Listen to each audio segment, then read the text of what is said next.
Video में हम देखने जा रहे हैं फंक्शन।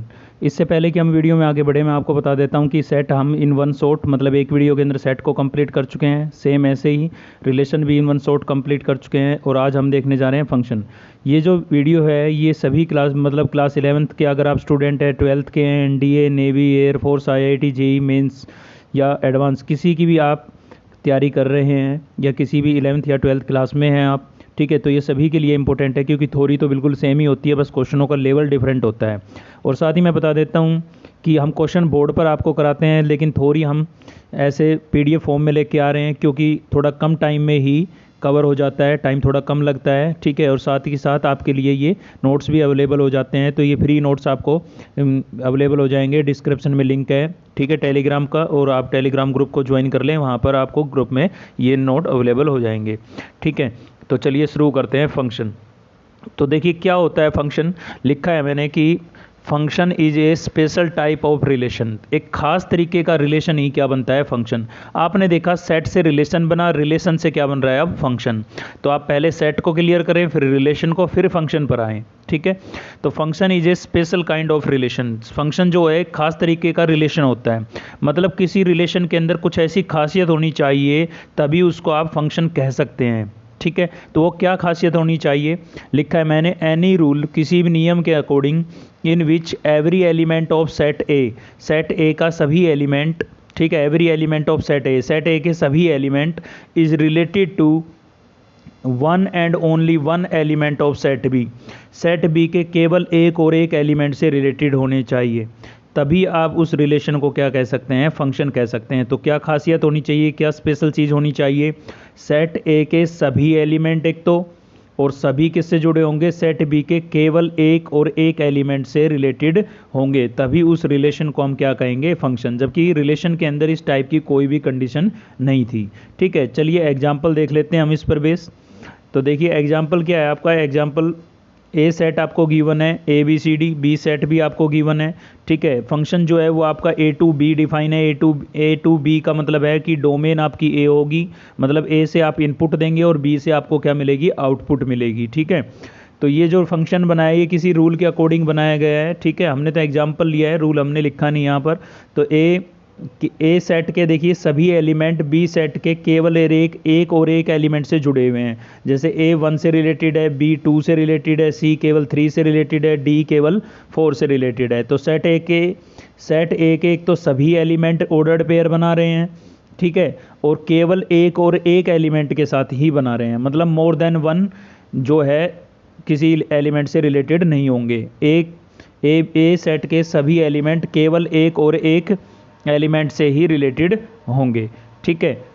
अब मैं आपको बता देता हूं कि यहाँ पर हर ऑर्डर पेयर में जो फर्स्ट एलिमेंट है ना वो आपकी क्या होगी, डोमेन, ठीक है।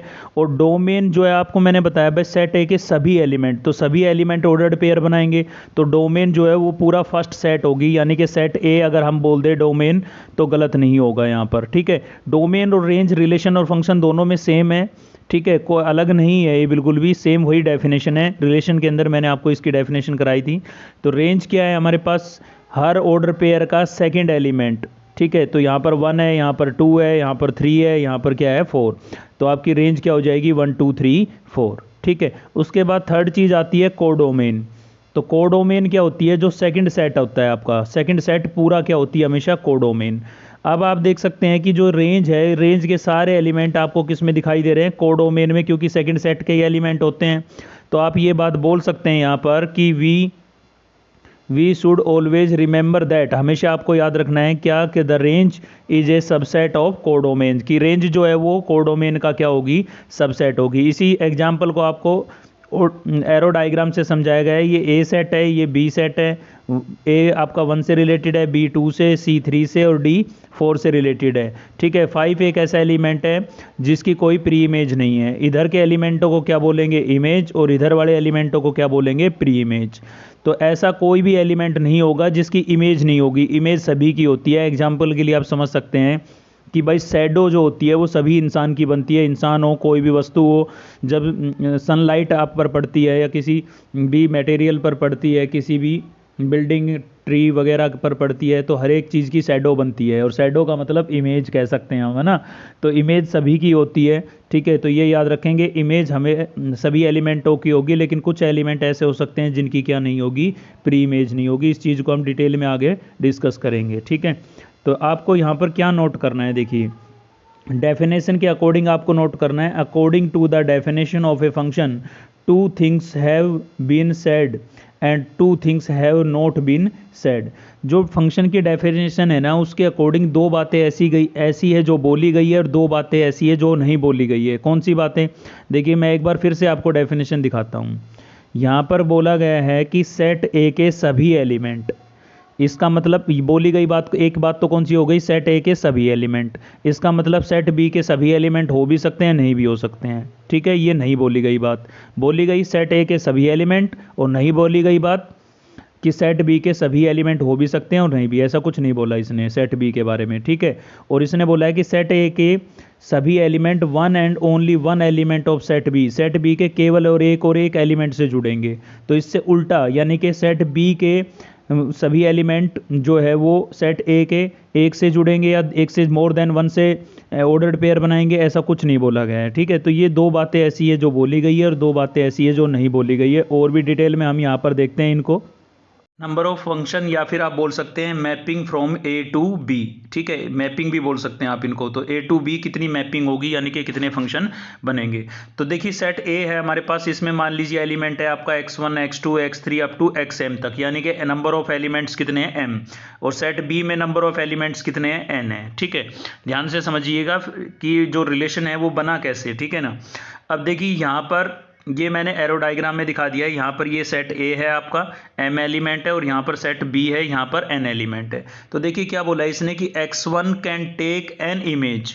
ये x1 है ना, ये आपका जो x1 है, ये इनमें से किसी भी एक एलिमेंट से रिलेट कर सकता है। मतलब इसके पास कितने ऑप्शन है, n ऑप्शन है, यानी कि n इमेज हो सकती है इसकी, ठीक है। मतलब इनमें से किसी एक से भी रिलेटेड ये हो सकता है, ठीक है।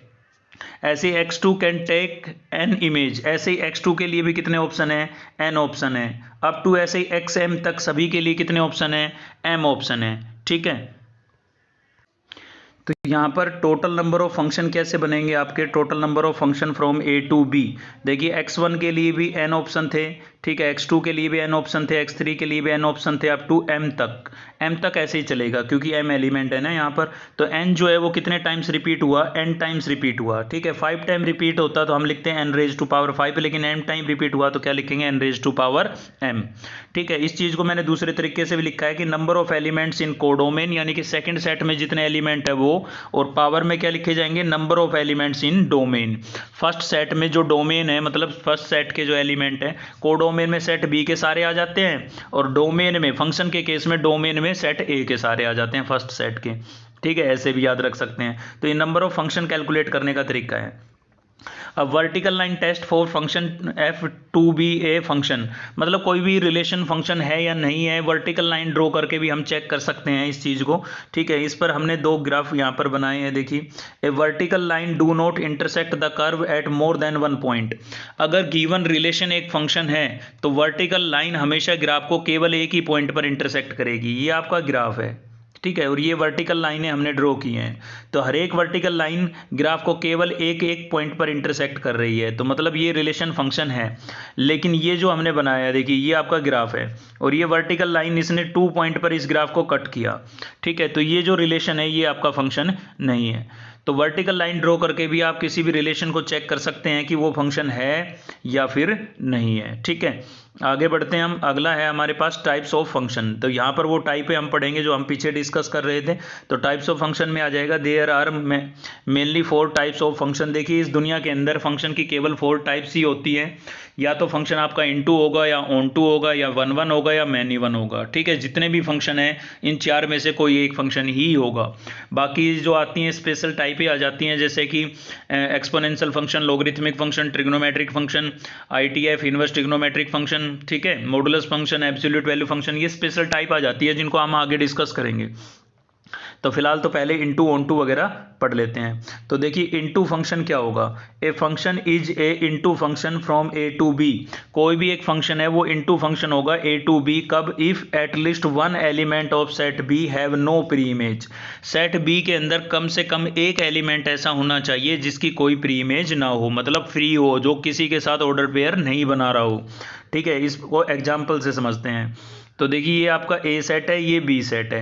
1 4 से रिलेट हो गया, 2 5 से रिलेट हो गया, 3 6 से रिलेट हो गया। तो इसके तो सारे एलिमेंट रिलेट कर रहे हैं, लेकिन बी सेट में 7 एक ऐसा एलिमेंट बचा है जो सेट ए के किसी एलिमेंट से रिलेट नहीं कर रहा है, मतलब 7 की कोई प्री इमेज नहीं है। ठीक है, इमेज तो सभी की होनी चाहिए वरना रिलेशन फंक्शन ही नहीं रहेगा। ठीक है, यूनिक इमेज कंपलसरी है, लेकिन प्री इमेज हो भी सकती है, नहीं भी हो सकती है। अगर सभी की प्री इमेज है तो ऑन टू, अगर किसी एक की भी प्री इमेज नहीं है तो इनटू ही तो पढ़ रहे हैं अभी हम। तो यहाँ से अगर हम डोमेन की बात करें तो हर ऑर्डर पेयर का पहला एलिमेंट, यानी कि 1 2 3 आपकी डोमेन सेट सेट ए कंप्लीट, और रेंज होगी सेकंड एलिमेंट यानी कि 4 5 6, और कोडोमेन हो जाएगा सेकंड सेट पूरा। सेकंड सेट क्या था आपके पास, 4 5 6 7, तो पूरा हो जाएगा।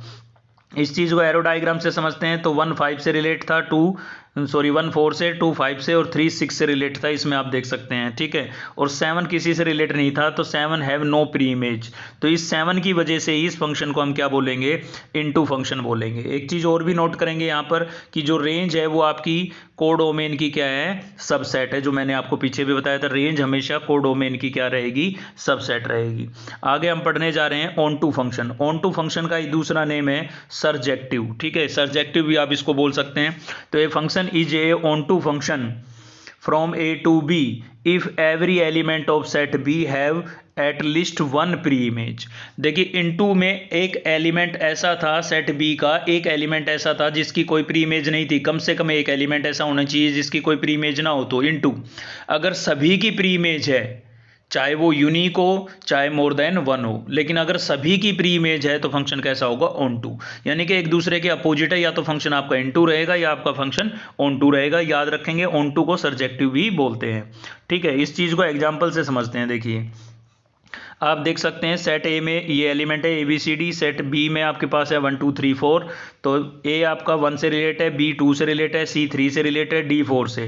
तो आप देख सकते हैं सेट बी के सारे एलिमेंट आ चुके हैं। ठीक है, हर एक की प्री इमेज है। तो ये फंक्शन कैसा हुआ, हमारा ऑन टू फंक्शन हुआ। अगर हम बात करें इसमें डोमेन और रेंज की, तो हर ऑर्डर पेयर का पहला एलिमेंट क्या होगी, आपकी डोमेन। तो ABCD आपकी डोमेन, यानी कि फर्स्ट सेट हमेशा डोमेन रहेगा फंक्शन के केस में। ठीक है, याद रखें फंक्शन के केस में, रिलेशन में अलग था, है ना।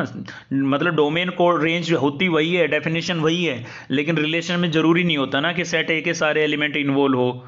ठीक है, ऑर्डर्ड पेयर में, तो वो चीज़ है, उस पर डिपेंड करता है। तो रेंज जो है, रेंज के अंदर क्या देखेंगे, हर ऑर्डर पेयर का सेकंड एलिमेंट, तो वो आ जाएगा आपका 1 2 3 4। तो 1 2 3 4 सेट बी में आ जाएगा। ठीक है, मतलब सेट बी पूरा ही आ गया यहाँ पर, तो क्योंकि कोई एलिमेंट छूटा ही नहीं, तो कोडोमेन और रेंज दोनों क्या रहेगी, सेम। तो याद रखेंगे आप ऑन टू के केस में हर एलिमेंट आ जाता है, हर एक एलिमेंट की प्री इमेज होती है, तो रेंज और कोडोमेन दोनों इक्वल हो जाती है। मैंने रिमार्क करके लिखा भी है, रेंज इक्वल्स टू कोडोमेन। केवल कब, ऑन टू के केस में। तो every element have pre image, तो सभी एलिमेंटों की यहाँ पर क्या है, प्री इमेज है। आप एरो डायग्राम में भी देख सकते हैं इस चीज़ को। अब हम देखने जा रहे हैं 1 1 फंक्शन।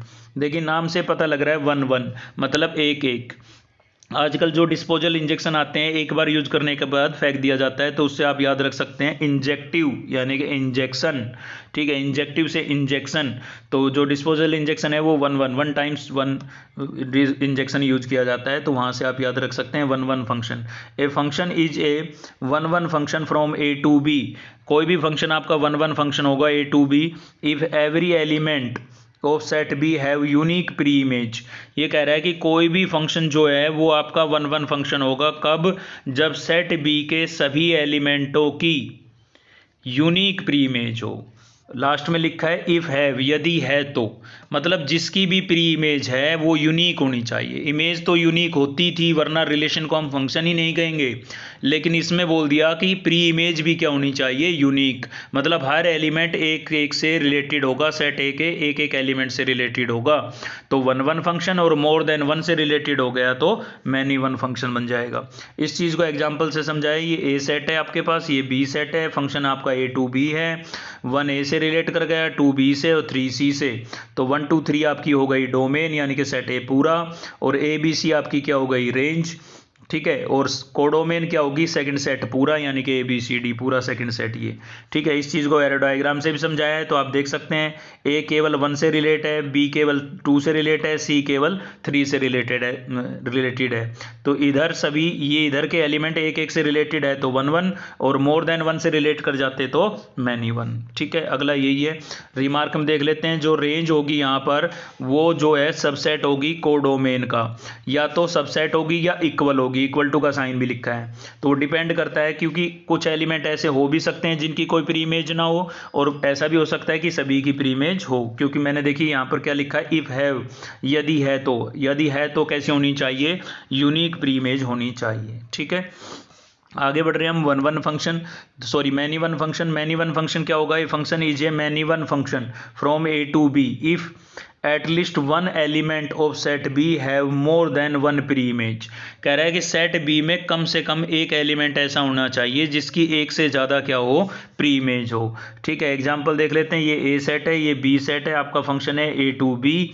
तो हमने ये एक फंक्शन बनाया है, इसमें आप देख सकते हैं कि 1 जो है वो ए से भी रिलेटेड है और 1 आपका बी से भी रिलेटेड है। तो 1 की कितनी प्री इमेज हो गई, 2 प्री इमेज हो गई। उस वजह से ये फंक्शन कैसा हो जाएगा, मैनी 1 हो जाएगा। एरो डायग्राम में समझते हैं, देखिए ये 1 जो है यहाँ के 2 एलिमेंटों से रिलेट कर रहा है, ठीक है। तो 1 की कितनी प्री इमेज हो गई, 2 प्री इमेज हो गई। इसलिए इस फंक्शन को हम इसकी वजह से क्या बोलेंगे, मैनी 1 बोलेंगे। यहाँ पर कोई एलिमेंट फ्री भी हो सकता है, मान लीजिए मैं 4 लिख दूँ तो तब भी ये मैनी 1 फंक्शन है।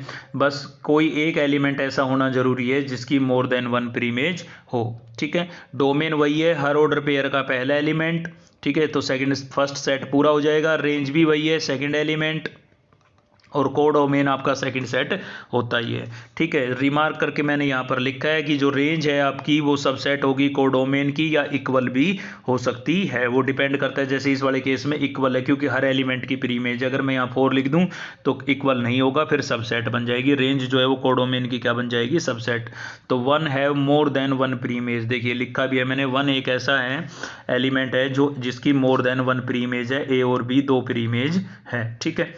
उसके बाद आती हैं बातें कि भाई आपको ये बोल दिया जाए कि कोई भी 2 सेट गिवन हो और आपको बोल दिया जाए कि how to find number of one one function की, number of one one function कितने होंगे या उनको फाइंड आउट कैसे करेंगे, ठीक है। इस पर बेस चीज़ हम देख रहे हैं। If A and B are 2 finite set, A और बी 2 फाइनाइट सेट है, मतलब ऐसे सेट है जिनके एलिमेंटों को हम काउंट कर सकते हैं। एक में m एलिमेंट है, दूसरे में n एलिमेंट है, ठीक है। Then the number of 1 1 function from A to B, तो ए से बी जो है 1 1 फंक्शन कितने बनेंगे ये हम डिस्कस कर रहे हैं। तो देखिए जो x1 एलिमेंट है इस ए सेट में हमने लेट किए हैं x1 से xm तक, ठीक है, x1 से xm तक। ये आपको x1 जो एलिमेंट है, x2 है, फिर कहाँ तक है, ये अप टू xm तक, और इसमें y1 y2 yn तक है, ठीक है। तो x1 जो है can take n image, x1 जो है वो इसमें से कितने एलिमेंटों से, कितने ऑप्शन है उसके पास, n ऑप्शन है, n में से किसी के साथ भी मतलब इमेज बना सकता है। ऐसे x2 जो है वो कितने के साथ बना सकता है, केवल n-1 के साथ, क्योंकि अगर सेम उसी एलिमेंट से जुड़ गया तो मैनी 1 फंक्शन हो जाएगा। जैसे जिससे x1 जुड़ा था उसी से x2 जुड़ जाता है, x1 जिसके साथ ऑर्डर पेयर बना रहा था उसी के साथ x2 भी जुड़ जाता है, मान लीजिए ऐसे, ये इससे रिलेट कर गया और ये भी इससे रिलेट कर गया। तो y1 की तो 2 प्री इमेज हो गई ना, तो ये फंक्शन कैसा हो जाएगा, मैनी 1 हो जाएगा, ठीक है।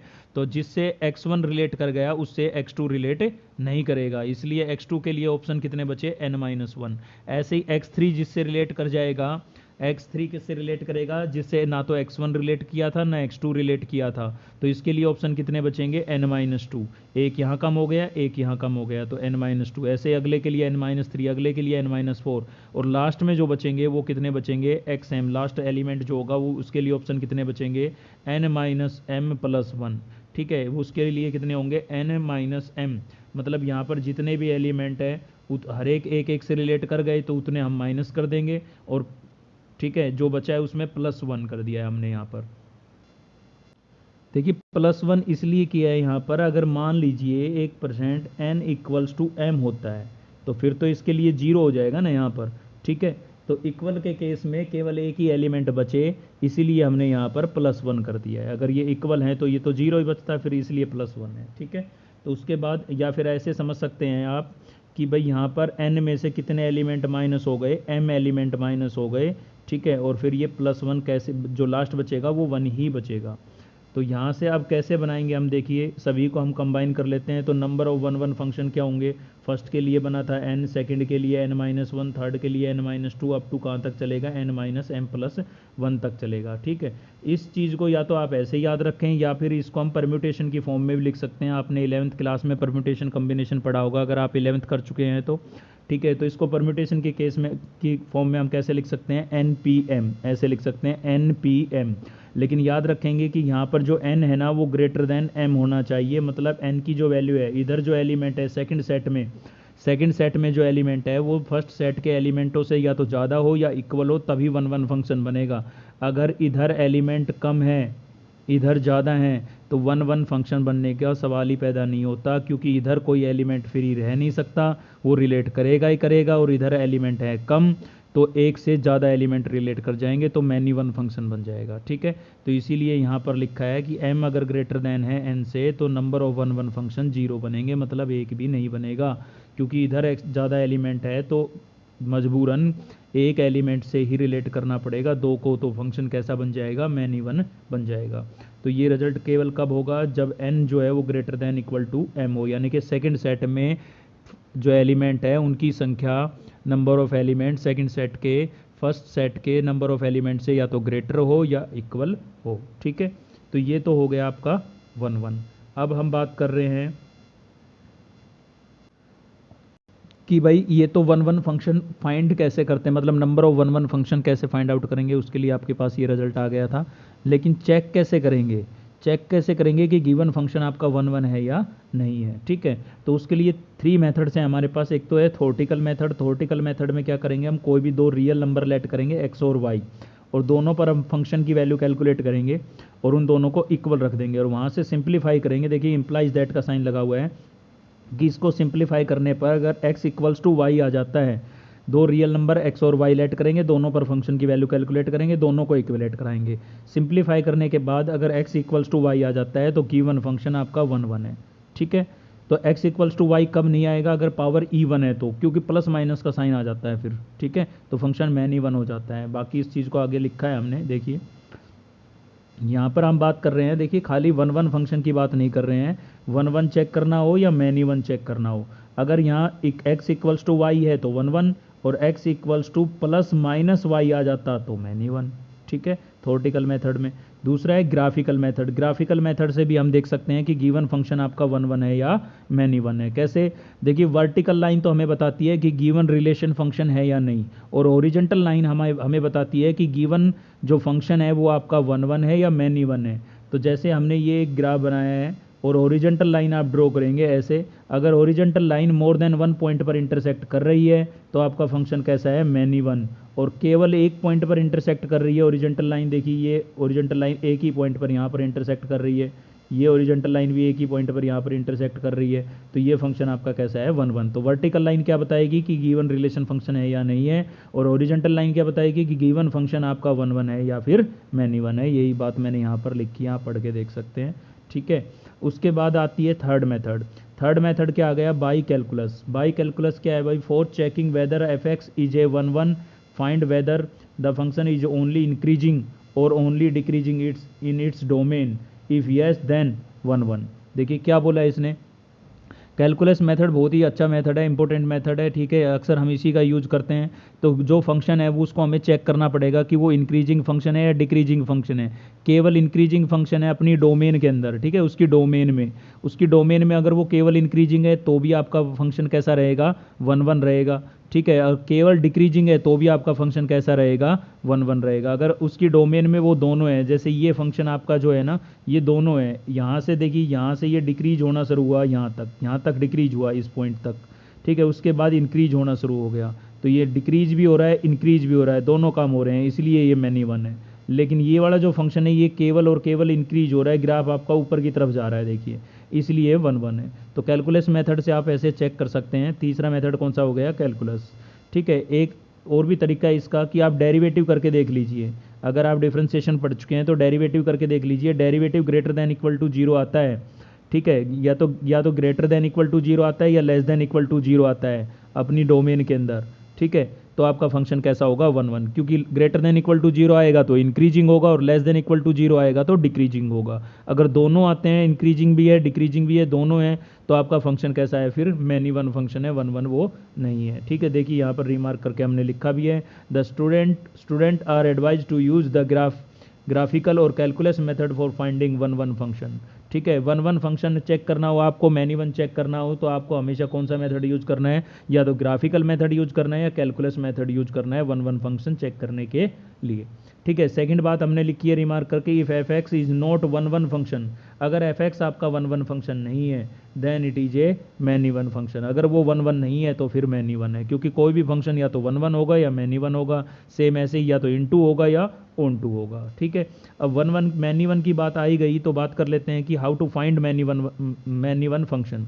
How to find many one function, कि कोई भी दो सेट आपको गिवन है और दोनों सेट मिल करके कितने मैनी वन फंक्शन बना सकते हैं, यानी कि number of many one function कैसे कैलकुलेट करेंगे। तो सबसे पहले हम नंबर ऑफ फंक्शन कैलकुलेट कर लेंगे जो हम पीछे स्टडी कर चुके हैं, उसके बाद हम 1 1 फंक्शन कैलकुलेट कर लेंगे और टोटल जितने फंक्शन बनेंगे उसमें से 1 1 माइनस कर दीजिए तो कौन से वाले बच जाएंगे, मैनी वन वाले तो बच जाएंगे। तो नंबर ऑफ फंक्शन क्या थे, n⁻m, और नंबर ऑफ 1 1 फंक्शन क्या थे, npm। ये परम्यूटेशन अभी पढ़ा था हमने, लेकिन n ग्रेटर देन m होना चाहिए, n greater than equal to m होना चाहिए, ठीक है।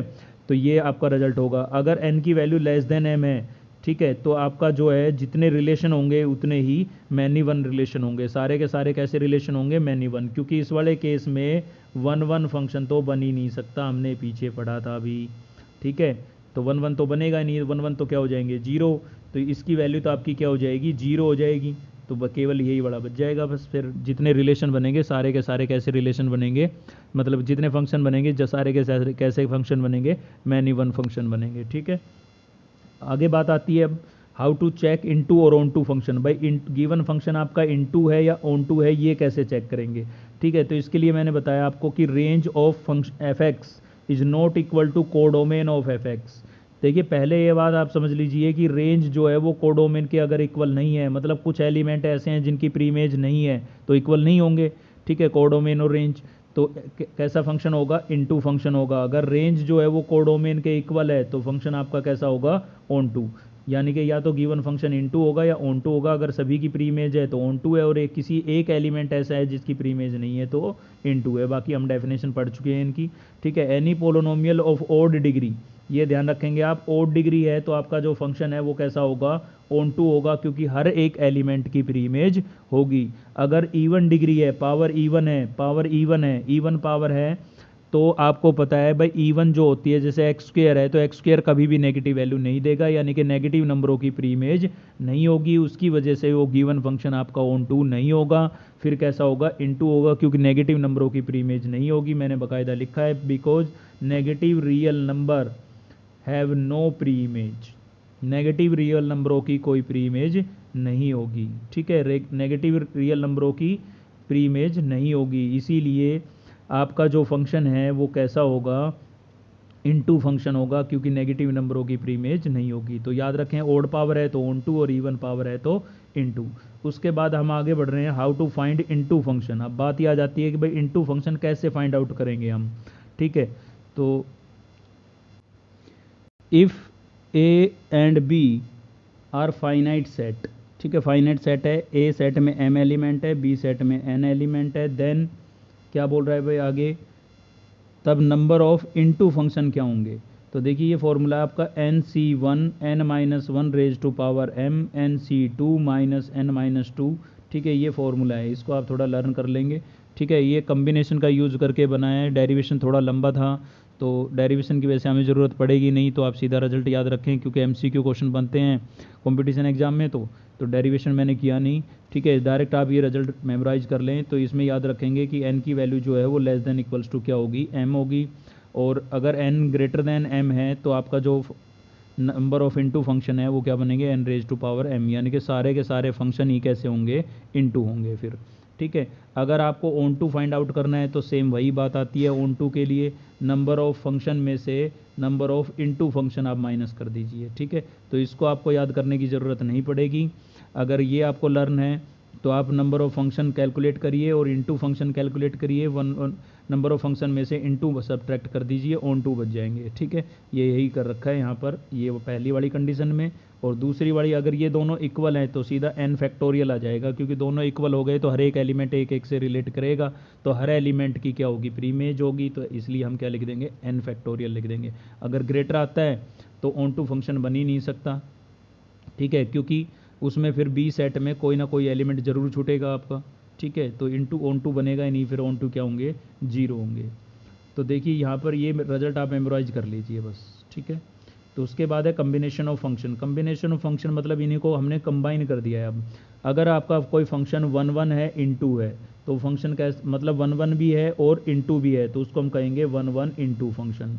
अगर आपका कोई फंक्शन 1 1 है ऑन टू है, ठीक है, तो हम उसको कहेंगे 1 1 ऑन टू, या इसी का दूसरा नाम होगा बाइजेक्टिव, क्योंकि 1 1 का था इंजेक्टिव, ऑन टू का था सरजेक्टिव, दो जेक्टिव हो गए, दो जेक्टिव हो गए तो क्या बन जाएगा, बाइजेक्टिव।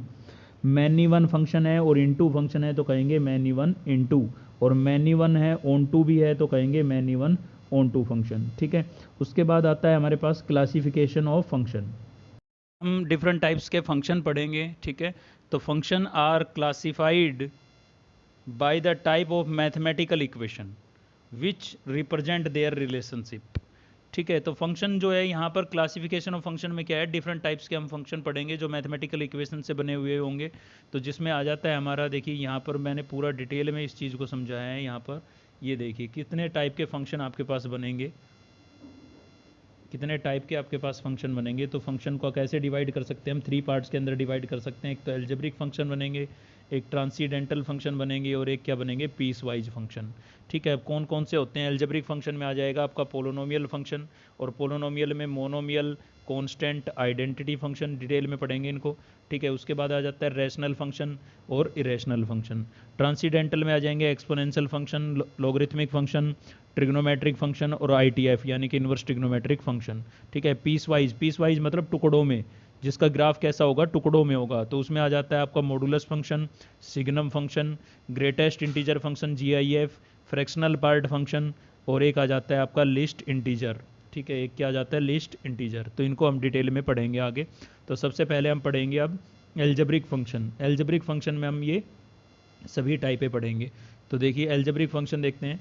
एल्जेब्रिक फंक्शन में क्या बोल रहा है भाई, function F is called an algebraic function if it is can be constructed using algebraic operations. Algebraic operation क्या होते हैं, जैसे एडिशन, सब्ट्रैक्शन, मल्टीप्लिकेशन, डिवीजन, इनका यूज करके अगर कोई फंक्शन बनाया जाता है, किसी फंक्शन की कंस्ट्रक्शन की जाती है, या टेकिंग स्क्वायर रूट्स वगैरह का यूज भी कर सकते हैं आप, तो उनको आप क्या कहेंगे, पोलोनोमियल फंक्शन कहेंगे, ठीक है, मतलब विद पोलोनोमियल, ठीक है। तो इनको क्या कहेंगे आप, एल्जेब्रिक फंक्शन कहेंगे। तो उसमें आ जाता है सबसे पहले आपका पोलोनोमियल फंक्शन भी। पोलोनोमियल फंक्शन भी किस में आता है, एल्जेब्रिक फंक्शन में आता है। तो ये function F x equals to, इस फॉर्म में अगर आपका कोई फंक्शन है, a0 x, यहाँ पर एक्स एन लिखा होगा, ठीक है, x n, a plus a one x raise to power n minus one, जैसे linear polynomial, quadratic polynomial, cubic polynomial आपने 9th 10th क्लास में पढ़ा होगा, ठीक है। वो सभी क्या है, पोलोनोमियल फंक्शन है सॉरी।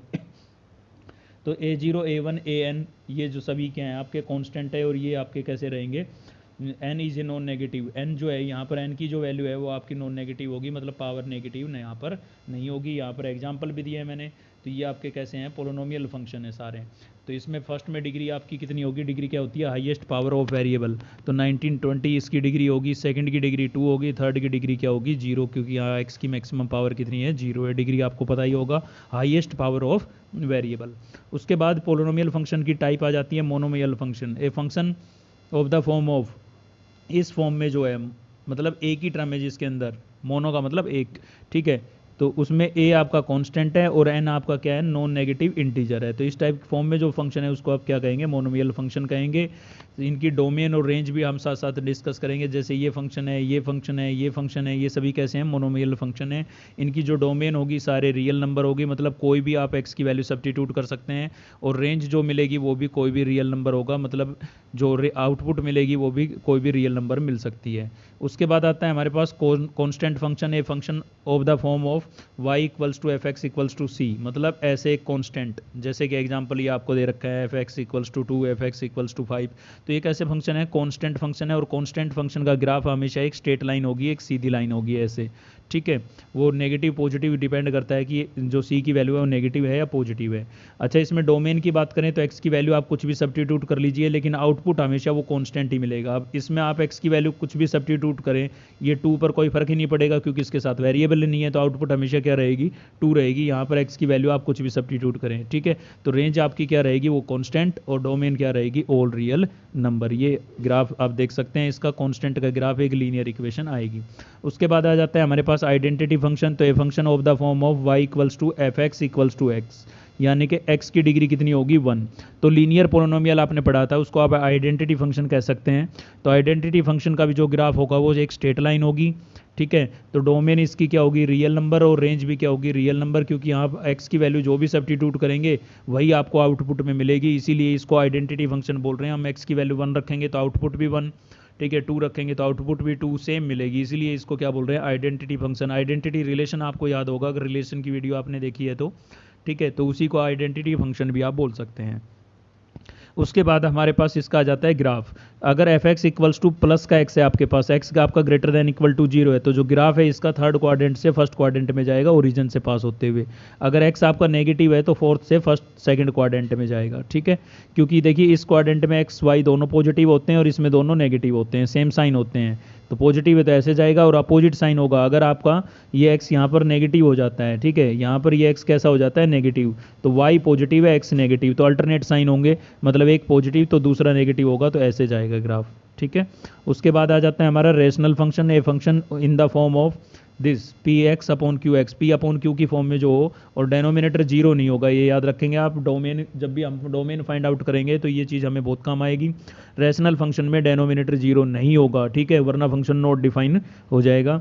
तो ये आपका रेशनल फंक्शन है, ये भी रेशनल फंक्शन है। इसमें एक्स की वैल्यू -1 नहीं हो सकती है, इस वाले में x की वैल्यू -1 नहीं हो सकती है कि x जो है -1 हो गया तो डेनोमिनेटर क्या हो जाएगा, 0, और फंक्शन नॉट डिफाइन हो जाएगा। ऐसे ही इसमें x की वैल्यू क्या नहीं हो सकती, -3/2 नहीं हो सकती है, क्योंकि -3/2 पर डेनोमिनेटर 0 हो जाएगा और फंक्शन नॉट डिफाइन हो जाएगा, ठीक है। तो जिस केस में रेशनल फंक्शन के केस में डोमेन और रेंज क्या होगी, तो डोमेन ऑल रियल नंबर होगी, बस डेनोमिनेटर 0 नहीं होना चाहिए, उसको माइनस कर देंगे हम।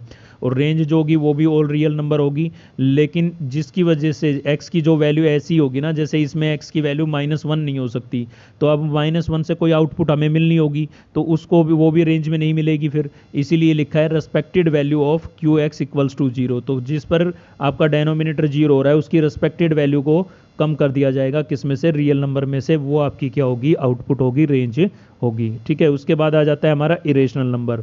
N algebraic function having no integral rational exponents is called irrational function. Irrational number आपने पढ़ा होगा, ठीक है। तो ये देखिए रेशनल पावर है, तो इसको क्या कहेंगे, इरेशनल फंक्शन कहेंगे। रूट आ गया इरेशनल कहेंगे, रूट आ गया इरेशनल कहेंगे, ठीक है, रेशनल नहीं कह सकते हैं। तो ऐसे केस में फंक्शन कैसा हो जाएगा आपका, इरेशनल हो जाएगा। इंपॉर्टेंट रिजल्ट क्या है भाई, ये आप याद रखेंगे, इस पर बेस बहुत से क्वेश्चन हम देखेंगे। ये बोल रहा है there are only 2 polynomial, 2 polynomial function ऐसे होंगे सेटिस्फाई द गिवन रिलेशन, जो इस रिलेशन को सेटिस्फाई करेंगे। पहले तो इस रिलेशन को याद कर लीजिए आप, एफ एक्स है, फिर 1/f ऑफ 1/x है। देखिए एफ एक्स और यहाँ एक्स का रेसिप्रोकल, इधर हो रहा है प्रोडक्ट, इधर हो रहा है दोनों का सम। तो इस रिलेशन को केवल 2 ही फंक्शन ऐसे हैं जो इसको सेटिस्फाई कर सकते हैं, एक तो है 1 + x⁻n और एक है 1 - x⁻n, ठीक है। Where n is a positive integer, n यहाँ पर क्या है, एक पॉजिटिव इंटीजर है। तो याद रखिए ये 2 ही फंक्शन ऐसे हैं जो इस रिलेशन को सेटिस्फाई कर सकते हैं, ठीक है।